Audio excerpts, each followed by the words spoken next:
오늘은 효화행복 10페이지입니다. 효화행복 10페이지 제목은 산소망인데요. 제가 읽겠습니다. 영화 쇼생크 탈출은 아내를 살해했다는 누명을 쓰고 종신형을 선고받은 한 남자가 감옥에서 탈출하는 이야기이다. 탈출에 성공한 주인공은 이런 말을 한다. 희망은 좋은 것이다. 모든 것 중에서 최고라고 할 수 있다. 그리고 좋은 것은 절대 사라지지 않는다. 억울한 누명을 쓴 주인공이 감옥 생활을 견딜 수 있었던 것은 그것을 탈출할 수 있다는 희망 때문이었던 것이다. 주인공은 세상에 작은 희망 하나를 갖고도 인간이 처할 수 있는 가장 처참한 환경인 감옥을 이겼다. 그렇다면 하늘 소망을 가진 우리가 이 땅에서 당하는 극과 시련 하나 견디지 못하겠는가? 본장을 통해 베드로가 전하려는 메시지가 바로 이것이다. 모든 인생은 시들어질 풀과 같고 그 영광은 곧 떨어질 꽃과 같이 허무한 존재이다. 그러나 예수님의 피로 구원받은 성도는 더 이상 이 세상에 속한 사람이 아니다. 하나님의 은혜로 택하심을 입은 성도는 예수님 안에서 다시 태어난 사람들이다. 우리는 상함도 없고 해함도 없는 천국에서 하나님 아버지와 함께 영원한 생명을 누릴 것이다. 이 땅에 썩어 없어질 재물이 아니라 썩지도 않고 더러워지지도 않고 낡아 없어지지도 않을 영원한 기업을 선물로 받을 것이다. 이것이 바로 이 땅에서 나그네로 살아가는 성도의 소망이다. 성도가 가진 소망은 세상의 것과 질적으로 다르다. 시간이 흐르면 사람도 늙고 소망도 시들어버린다.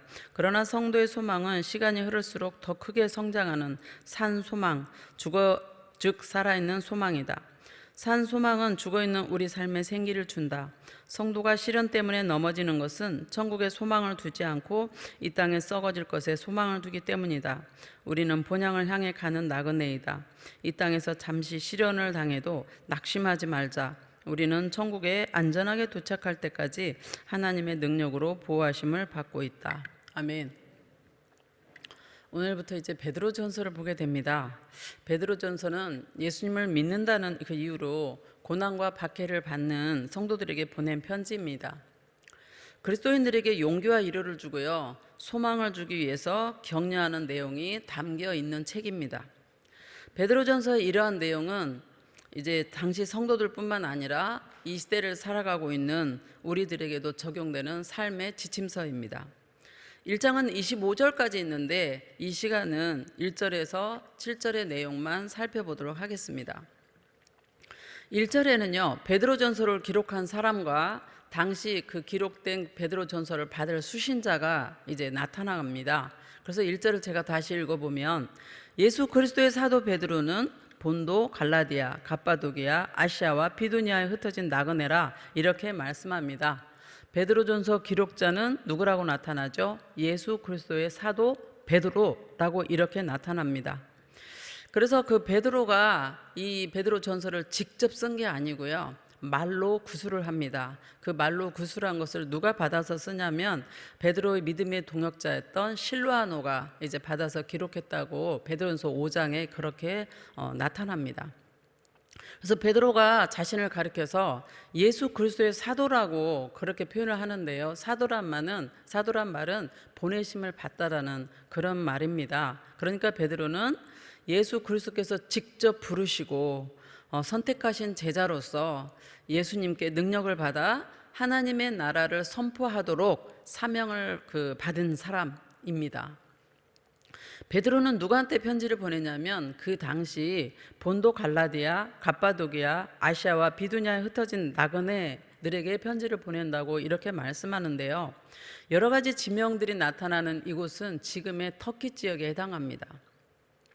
흩어진 나그네라고 하는 것은 주 64년경에 로마의 네로 황제가 이제 그리스도인들을 향해서 박해를 막 시작하죠. 그 박해는 주 313년까지 황제들 바뀌면서 계속 이어지고 있는데요, 그 핍박을 피해서 성도들이 이제 흩어진 나그네, 소아시아로 흩어지는 그런 상황을 의미합니다. 당시 이스라엘은 로마의 식민지였고요, 그 로마의 황제 또 로마 사람들에게 믿는다는 그거 하나로 핍박과 환난을 굉장히 많이 받았습니다. 그래서 그 로마 땅에 있는 사람들이 그 핍박을 피해가지고 자기 고향을 떠나서 타향에서 사는 그 성도들이 된 거죠. 근데 거기에서도 굉장히 많이 외롭고 이제 지치고 힘들었을 것입니다. 하지만 그들만 나그네가 아닙니다. 다른 측면에서 보면 지금 우리 역시도 나그네입니다. 그러니까 이스라엘 자기 고향에서 살던 사람, 로마의 식민지로서 살면서 고단해서 흩어진 그들만 나그네가 아니라 지금 우리들은요, 에덴 동산에서 쫓겨난 인간은 이 땅에서 겉으로 보기에는 어쩌면 행복하게 볼 수도 있습니다만, 그러나 우리의 삶은 인간 자체가 연약한 삶입니다. 건강해서 오래 산다고 해도 길어야 100년이죠. 영원한 하나님 나라의 그 100년을 비하면 하나의 점에도 비교조차 할 수 없을 정도의 그런 삶입니다. 그래서 우리는 영원한 본향에 대한 소망을 가지고 삽니다. 이 세상에 살고 있지만 이 세상의 것을 쫓아가면서 이 세상에 속한 삶이 아니라 영원한 하나님 나라의 소망을 두고 살아가는 하나님의 자녀들인 삶입니다. 그래서 흩어진 나그네들과 지금 우리는 2절에 어떤 사람이라고 나타나냐면 택하심을 받은 자들이라고 이렇게 나타나는데요. 2절을 제가 읽겠습니다. 곧 하나님 아버지의 미리 아심을 따라 성령의 거룩하게 하심으로 순종함과 예수 그리스도의 핏부림을 얻기 위하여 택하심을 입은 자들에게 편지하노니 은혜와 평강이 너에게 더욱 많을지어다. 2절에서는 그 나그네들이 비록 핍박 때문에 흩어졌지만 너희들은 택함 받은 자다라고 이렇게 말씀합니다. 그래서 2절 한 구절을 자세히 보면 우리의 그 예수 그리스도를 믿고 그리스도인이 된 우리의 정체성이 세 가지로 설명이 됩니다. 첫 번째는요, 미리 아시고 택하셨다 이건데요. 하나님 아버지께서는 오래전부터 이미 우리를 미리 아시고 택하신 전능하신 하나님 아버지시죠. 그러니까 하나님께 택함 받은 우리는 이 세상을 살면서 아무리 힘들고 어려운 상황에 처했다고 할지라도 나는 하나님이 택함 받은 자녀다, 그리스도인이다, 이 정체성을 잊지 말고 살아야 될 것을 여기에서 이제 말씀하고 있는 겁니다. 우리는 하나님의 사람이니까 세상이 원하는 대로 사는 것이 아니라 하나님의 뜻을 따라서 살아가기를 원합니다. 두 번째는 흩어진 나그네들과 우리는요, 성령님께서 거룩하게 하심을 입은 사람들이라고 이렇게 또 설명하죠. 우리를 거룩하게 하신 분은 성령 하나님이십니다. 하나님은 우리가 비록 이 세상에서 힘든 그 흩어진 나그네로 산다 할지라도 택하심을 입은 자녀답게 거룩하게 살 것을 원하십니다. 우리가 성령님과 함께 삶을 살아가고 오늘 하루도 성령님과 동행할 텐데요. 성령님과 산다고 해서 계속 기쁘고 즐겁고 막 희락이 넘치는 그런 삶만이 되는 것이 아니라 예수님을 믿는다고 욕도 먹을 수 있고 예수님을 먹는다고 핍박을 당할 수도 있는데 성령님과 함께 그 고난을 담대하게 맞이하면서 그럼에도 불구하고 거룩을 추구하며 살라, 이 말씀인 거죠. 세 번째는 순종함과 예수 그리스도의 핏부림을 얻기 위해서 택하심을 입은 자들이라고 말씀하는데요. 그리스도의 핏부림을 얻기 위해 택함 받았다라는 말씀은 예수님의 보혈로 우리를 깨끗하게 하시기 위해서 예수님의 핏부림을 예비하셨다라는 그런 의미입니다. 또 하나님께서 우리를 미리 아시고 택하시고 성령께서 거룩하게 하신 이유는 우리를 순종하게 하려 함이라고 말씀합니다. 아담과 하와, 우리의 조상인 아담과 하와가 에덴 동산에서 하나님의 말씀에 불순종함으로 하나님과 원수가 된 그런 사이가 되었었잖아요. 그런데 이제는 하나님과 화목되고 하나님께 순종하게 하심을 입게 하려고 우리를 택하셨다라고 말씀합니다. 그래서 우리는 하나님의 자녀로서 하나님의 말씀에 순종하는 삶이 되어야 합니다. 하나님을 아버지로 부르는 우리는 모두 순종의 열매를 맺는 그리스도인들이 되기를 축복합니다. 그래서 2절을 한마디로 표현하자면 하나님은 우리가 나기 전부터 이미 오래전부터 우리를 선택하셨고 하나님의 거룩한 백성으로 계획을 하셨으며 성령으로 우리를 거룩하게 하셨는데 이렇게 하신 이유는 우리가 하나님께 순종하는 삶, 그리고 예수 그리스도의 피로 깨끗해지기를 원한다는 그런 의미입니다. 아멘입니까? 아멘입니다. 그런 우리와 또 그 당시 흩어진 나그네들에게 베드로는 은혜와 평강이 더욱 많아진다라고 축복을 하고 있습니다. 베드로는 문안 인사를 딱 하고 나서 3절에 바로 찬송하리로다 이렇게 선포를 합니다. 사실 고난을 피해서 흩어진 나그네들이 그 고난의 현실 속에서는요, 그저 기쁨으로 찬송하기가 힘든 상황일 것입니다. 그런데 왜 찬송하리로다 라고 베드로가 벅차게 말을 했느냐면요, 3절을 먼저 제가 읽고 말씀을 드리겠습니다. 찬송하리로다. 우리 주 예수 그리스도의 아버지 하나님이 그 많으신 긍휼대로 예수 그리스도의 죽은 자 가운데서 부활하심으로 말미암아 우리를 거듭나게 하사 산 소망이 있게 하시며. 아멘입니다. 베드로는 핍박과 밖의 절망적인 상황 가운데서도 우리가 소망을 가져야 할 이유, 그리고 하나님께 찬송해야 할 이유를 선포합니다. 그 이유는 하나님께서 우리를 거듭나게 하셨기 때문이라고 말씀합니다. 즉 자비로우신 하나님 아버지께서 우리에게 산 소망을 주셨는데, 그것은 죽은 자 가운데서 예수 그리스도가 부활하신 그 사실, 예수님이 십자가에 죽고 부활하신 그 복음을 믿는 우리가 그 복음으로 인해서 새 생명을 얻었다라는 사실, 거듭났다라는 이 사실 때문에 하나님을 찬송할 수 있다라고 이렇게 말씀하고 있습니다.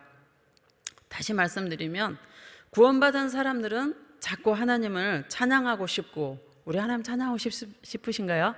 아멘이죠.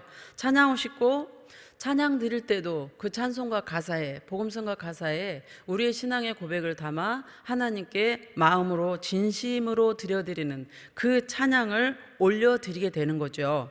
왜 찬양하고 싶습니까? 우리는 날 때부터 죄인으로 태어난 사람들이고요, 우리 자체로는 죄를 향해서 달려가고 있었던 굉장히 강팍한 사람들이었습니다. 우리 자신, 인간에게는요, 구원받을 만한 어떠한 그런 이유나 그런 게 하나도 없습니다. 오직 이미 허물과 죄로 죽었던 우리를 향해서 오직 조건 없는 하나님의 그 사랑, 자비하신 하나님의 그 긍휼하심이 우리를 구원하신 것입니다. 그래서 그 사실을 생각할 때 우리는 하나님을 향해서 이제 찬양하는 것이죠. 그렇기 때문에, 어떻기 때문에요? 우리가 하나님께서 우리를 긍휼히 여겨주셔서 우리가 새 생명을 얻었기 때문에, 비록 이 세상에서 사는 삶이 어렵고 힘이 든다고 할지라도 우리는 찬양할 이유가 있는 그리스도인들이라는 것입니다. 우리는 살아있는 소망으로 하나님을 더욱더 찬양하며 살아가기를 원합니다. 우리에게 또 하나님을 찬양할 이유가 있는 것은 4절입니다. 제가 읽겠습니다. 썩지 않고 더럽지 않고 쇠하지 아니하는 기업을 있게 하시나니 곧 너희를 위하여 하늘에 간직하신 것이라. 하나님 아버지가 우리에게 주시려고 준비해 두신 하늘의 복이 있는데 어떤 겁니까? 곧 썩지도 않고 그 아름다움이 결코 변치 않을 기업이라고 합니다. 뭘까요? 천국입니다. 세상에 있는 기업들은 상황과 때를 따라서 변하기도 하고 또 불확실하죠. 어느 때는 돈을 벌기도 하고 어느 때는 안 될 수도 있는 그런 불확실한 기업들이지만, 그러나 하늘에 있는 우리를 위해서 예비된 천국, 영원한 기업은요, 결코 썩지 아니하고 쇠할 수 없는 아름다운 기업이라고 그렇게 말씀합니다. 여기 있는 우리들은, 예수를 믿고 구원받은 그리스도인들은 영원한 기업을 얻을 후사들입니다.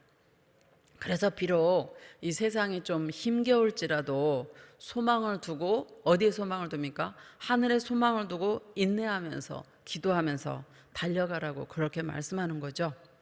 우리가 소망을 가지고 열심히 달려가 하면서 찬송해야 할 이유가 또 나타납니다. 5절입니다.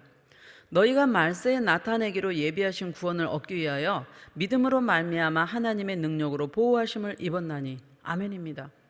하나님의 능력이 지금도 우리를 보호하고 있습니다. 아멘입니까? 아멘입니다. 우리는 예수님의 그 십자가에서 죽고 부활하신 그 복음을 믿음으로 구원을 얻었죠. 이 구원을 얻은 것이 내가 하나님을 믿어줌으로 인해서 구원을 얻은 것이 아니라, 복음을 들을 때 성령께서 우리 마음 가운데 깨달음을 주시고 믿음을 선물로 주셨다라고 에베소서는 그렇게 말씀을 하고 있거든요. 성령께서 우리에게 믿음을 선물로 주셨을 뿐만 아니라 우리의 믿는 그 믿음과 구원이 끝까지 흔들리지 않도록 하나님의 능력으로 보호하신다라고 지금 말씀하고 있는 것이죠. 그래서 하나님께서는 크신 능력으로 우리의 믿음을 든든히 지켜주셔서 구원의 날이 이를 때까지, 언제죠? 예수 그리스도 재림하실 때까지 우리를 안전하게 보호해 주신다라고 지금 말씀하시는 거죠. 그래서 마지막 때가 되면 하나님께서 우리에게 영원한 구원을 베풀어 주셔서 우리는 새하늘과 새 땅에서 영원히 사는 줄로 믿습니다. 베드로는 그렇기 때문에 우리에게 이 험난한 세상이지만 기뻐하라고 이렇게 말씀합니다. 6절과 7절입니다. 그러므로 너희가 이제 여러 가지 시험을 인하여 잠깐 근심하게 되지 않을 수 없었으나 오히려 크게 기뻐하도다. 너희 믿음의 시련이 불로 연단하여도 없어질 금보다 더 귀하여 예수 그리스도에 나타나실 때에 칭찬과 영광과 존귀를 얻게 하려 함이라. 아멘. 하나님께서는 우리가 영원한 구원의 날이 이를 때까지 우리를 보호해 주시기 때문에 기뻐하라 이렇게 이제 말씀하고요. 하지만 베드로 사도는 인간이 나약해서 고난이 닥치면 당장 눈앞에 있는 여러 가지 시험을 바라보면서 잠깐 근심할 수밖에 없게 되는 인간임을 인정을 하는 거죠. 문제는 베드로가 말하는 것처럼 잠깐의 근심이 아니라 우리 사람들은 고난이나 시련 이런 게 닥치면 계속 근심하고 있는 이것이 문제가 됩니다. 시험거리를 만들죠. 근데 하나님께서 우리가 근심하고 있는 그 우리의 상황까지도 우리를 보호하고 계시기 때문에 하나님을 신뢰함으로 근심을 털어기를 원합니다. 베드로는 오히려 그 우리에게 근심거리를 통해서 우리가 믿음이 단련하는 기회가 될 수 있다라고 이렇게 말합니다. 사실 우리의 믿음은요, 고난 중에 더욱 강해집니다. 고난이 없으면요, 보여지는 걸로는 다 똑같아 보입니다. 그러나 진정한 믿음은요, 고난 가운데, 위기 가운데서 꽃이 핍니다. 그래서 하나님은 그 고난 가운데 우리를 빚어가고 계시는데요, 우리는 그 꽃을 하나를 봐도 다르죠. 들에서 핀 들국화와 온실 속에서 비바람을 다 막아주고 적당한 온도 습도 안에서 자란 그 국화는요, 향기부터가 다릅니다. 그래서 온실 속에 있는 화초를 비바람이 막 불어대는 그 들로 내놓으면 금방 꺾여지고 죽게 되죠. 그러나 들에서 자란 그 들국화는 어지간한 비바람에도 꺾여지거나 어떻게 해요? 죽지 않습니다. 하나님은 우리를 고난 가운데 허락하시고 그 고난을 통하여서 우리가 더욱더 든든한 믿음이 되어 가도록, 죄를 이기는 면역력을 갖도록, 하나님께 영광을 돌리는 그 기도자가 되도록 그렇게 우리를 역사하고 계십니다. 그렇기 때문에 어떠한 상황 가운데서도 하나님께만 소망을 두며 견고한 믿음으로 살아가시기를 축복합니다. 우리의 순수한 그 믿음은 예수 그리스도께서 다시 오실 때까지, 오실 때에 7절에 보면 칭찬과 영광과 존귀를 주실 거라고 이렇게 말씀합니다. 이제 말씀을 마무리합니다. 본문 1절에서 7절 내용은 예수 그리스도의 보내심을 입은 베드로 사도가 흩어져 있는 나그네들, 그리고 지금 여기 있는 우리 그리스도인들에게 문안을 합니다. 그리고 이어서 이 세상을 살아갈 때 환난과 그리고 어려운 상황의 연속이지만 그러나 산 소망을 가지고 하나님을 찬양하라고 이렇게 말씀합니다. 하나님을 찬양할 이유는 우리가 거듭난 새 생명을 얻은 사람들이기 때문이고, 천국을 이미 주실 것이며 세상에서 믿음으로 보호하심을 입게 되기 때문이라고 그렇게 말씀합니다. 그러면서 베드로는 성도들이 여러 가지 시험으로 잠깐 근심할 수 없게 되는 그런 상황이겠지만 오히려 그 근심 가운데서 기뻐하라고 그렇게 권면합니다. 우리에게 당하는 이 고난은 우리의 믿음을 정금같이 단련시켜서 예수님 다시 오실 때 그 구원을 확실하게 붙잡을 수 있게 해준다라고 그렇게 말씀합니다. 그렇습니다.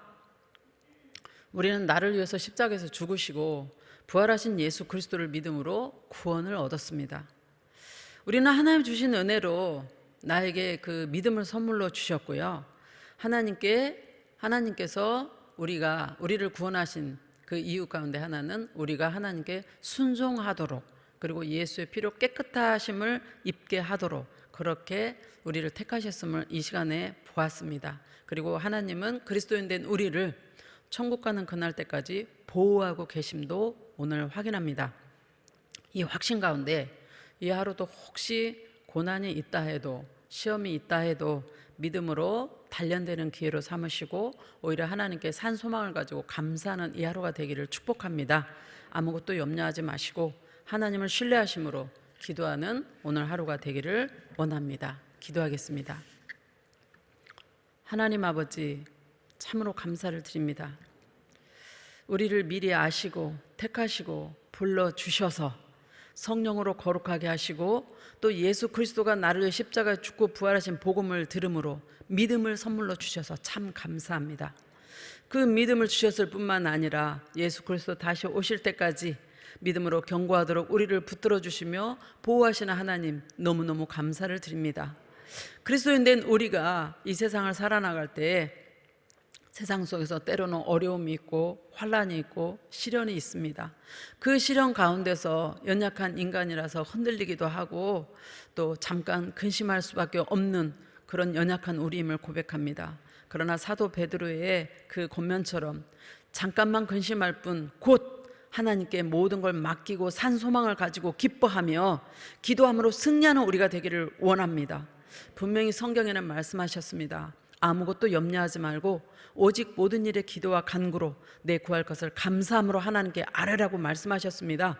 그러면 모든 지각에 뛰어난 하나님의 평강이 그리스도 예수 안에서 우리의 마음과 생각을 지켜주시겠다고 하신 그 약속을 저희는 신뢰합니다. 하나님, 아무것도 염려하지 않고 기도하며 찬송할 수 있는 우리의 굳건한 믿음이 될 수 있도록 도와주시옵소서. 이 하루도 어떤 어려운 가운데서 낙심하지 아니하게 도와주시며 하나님께 기도함으로 든든한 믿음으로 저희들 장성할 수 있는 귀한 하루가 될 수 있도록 성령님 인도하여 주시옵소서. 감사하며 예수님 이름으로 기도합니다. 아멘.